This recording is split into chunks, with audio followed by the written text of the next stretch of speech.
میرے عزیزو میرے دوستو،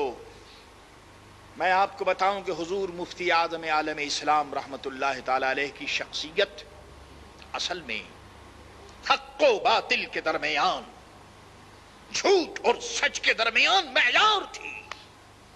آپ کی صورت کو دیکھ کر حق کی صورت کا پتہ چلتا تھا، آپ کی سیرت کو دیکھ کر حق و صداقت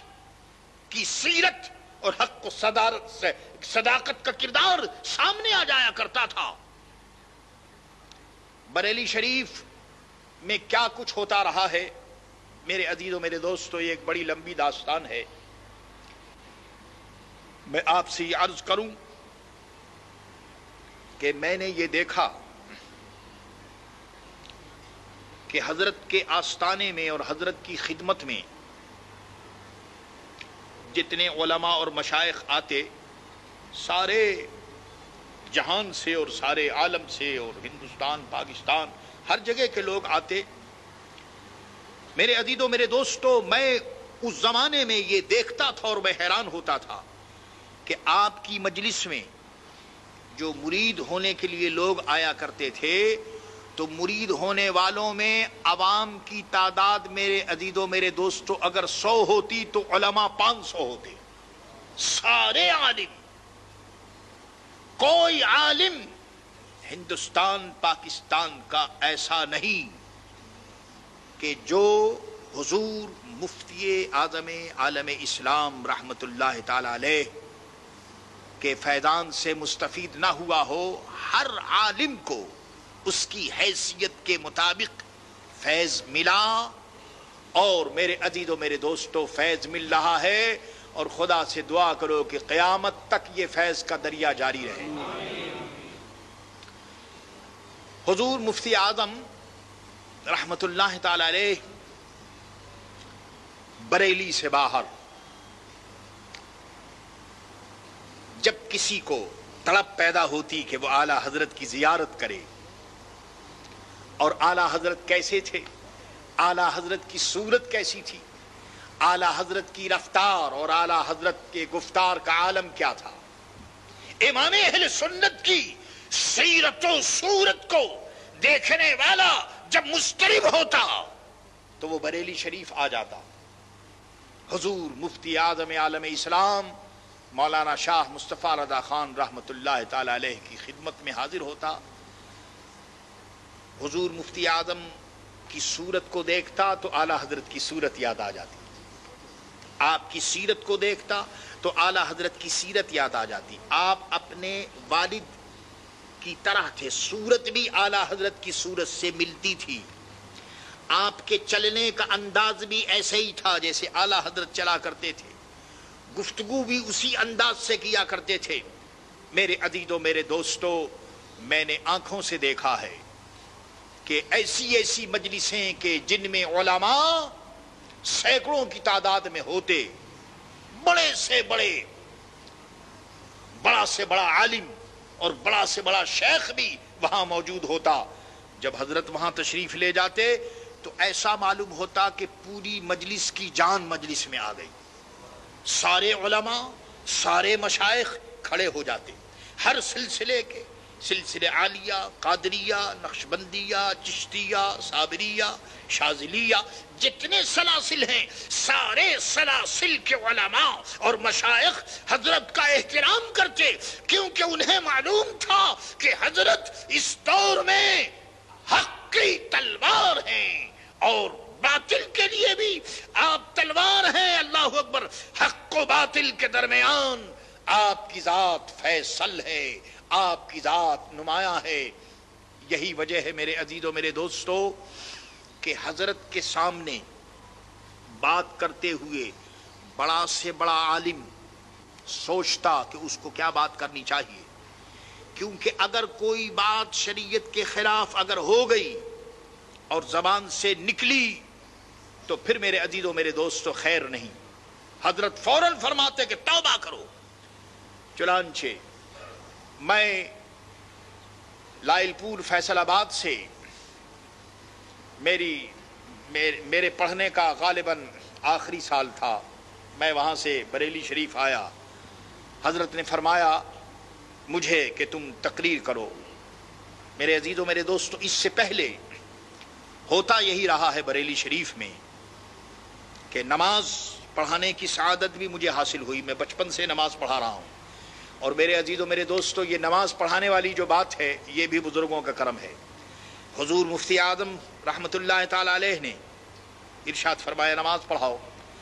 اور حضرت کے آگے امام بن کر کے نماز پڑھانا یہ کوئی معمولی کام نہیں تھا، ایک ایک چیز پر نظر ہوتی تھی، انگلیاں کہاں ہیں، پاؤں کہاں ہے، اور ہاتھ کہاں ہونا چاہیے، اور سجدہ کیسے کرنا چاہیے، یہ ساری باتیں وہیں سے تھیں۔ اس کے بعد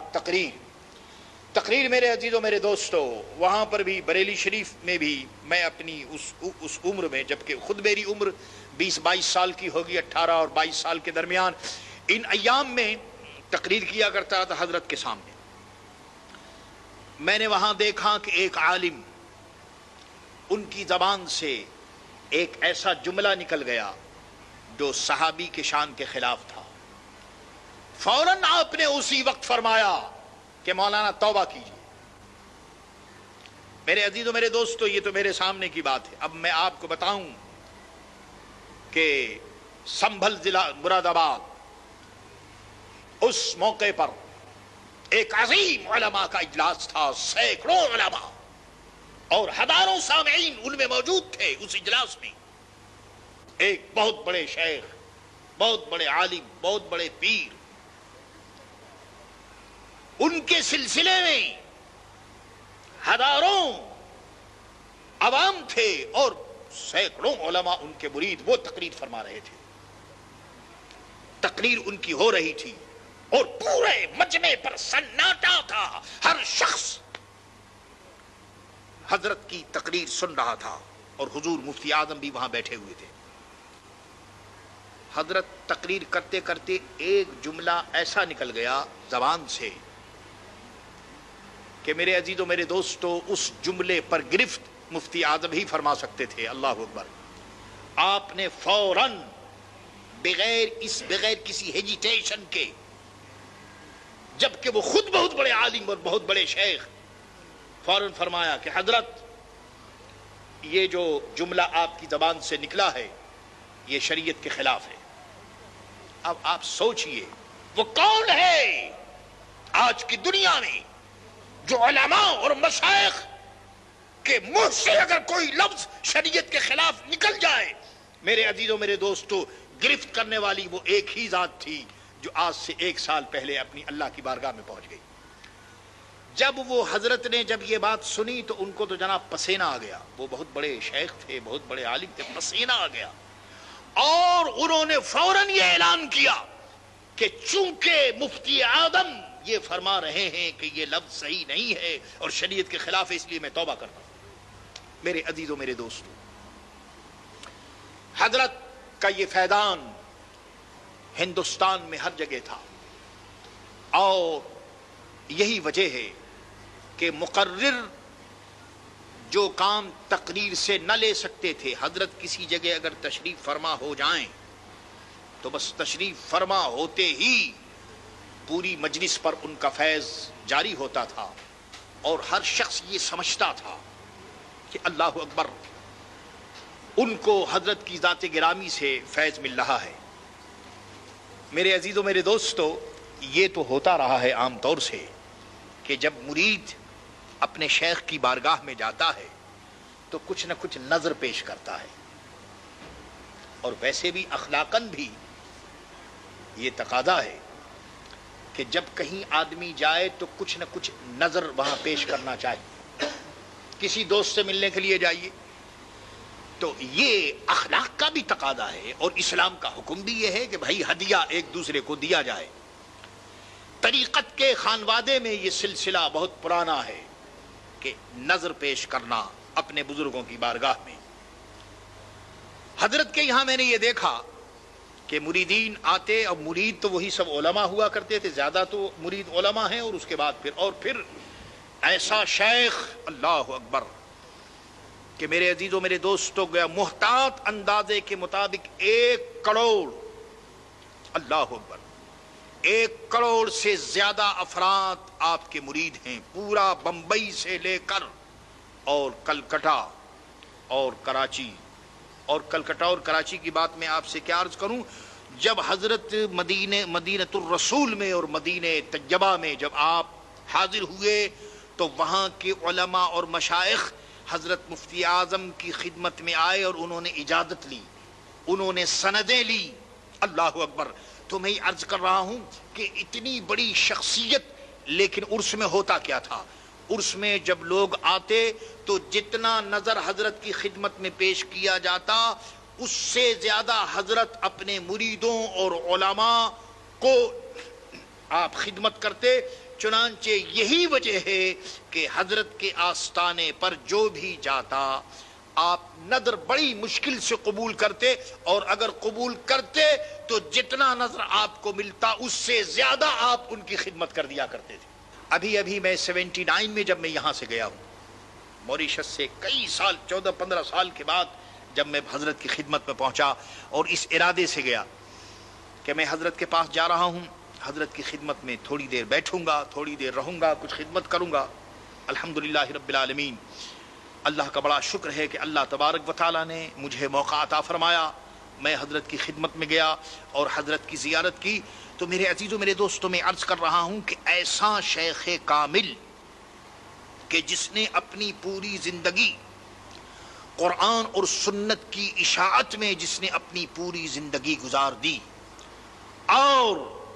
قانون اسلام کی ترویج میں اور رواج دینے میں آپ کی زندگی گزری، میرے عزیزوں، میرے دوستو، اس صدی نے ایسا عظیم ولی، ایسا عظیم مفتی اور ایسا عظیم شیخ نہ دیکھا ہوگا۔ آج حضور مفتی اعظم عالم اسلام رحمت اللہ تعالی علیہ کی بارگاہ میں ہم سارے کے سارے نذران عقیدت پیش کرنے کے لیے یہاں حاضر ہیں۔ میرے عزیزوں، میرے دوستو، آپ اچھی طرح جانتے ہیں کہ حضرت نے ایک بات بتائی، شریعت پر مضبوطی، شریعت پر استحکام، اور شریعت کے بغیر طریقت نہیں ہے۔ جہاں شریعت ہوگی وہیں طریقت ہوگی، شریعت کے بغیر میرے عزیزوں، میرے دوستو، طریقت کا کوئی وجود نہیں۔ حضرت کو میں نے دیکھا ہے، اور کس انداز میں دیکھا، آپ کو پتا ہے کہ میرا اور بریلی شریف کا سب کا آستانہ ہے مارے طیبہ، ہمارے سارے شیخ اور پیران طریقت سب مارے طیبہ میں جلوہ فرما، حضرت سیدی آل رسول، حضرت ابو الحسین احمد نوری، حضرت ابو البرکات، حضرت سید جلیل، یہ حضرت عشقی، سارے کے سارے یہ جو شجرے میں دین و دنیا کے مجھے برکات دے، برکات سے عشق حق دے، عشق انتماء کے واسطے، تو یہ حضرت سیدی ابو البرکات سے لے کر کے اور دل کو اچھا، تن کو ستھرا، جان کو پر نور کر اچھے پیارے شمس دی بدر العلا کے واسطے یہاں، اور پھر حضرت ابو الحسین احمد نوری، یہ سارے کے سارے کا وہیں جلوہ فرما ہے، اور یہ سب آستانہ ان کا ہے مارے طیبہ میں۔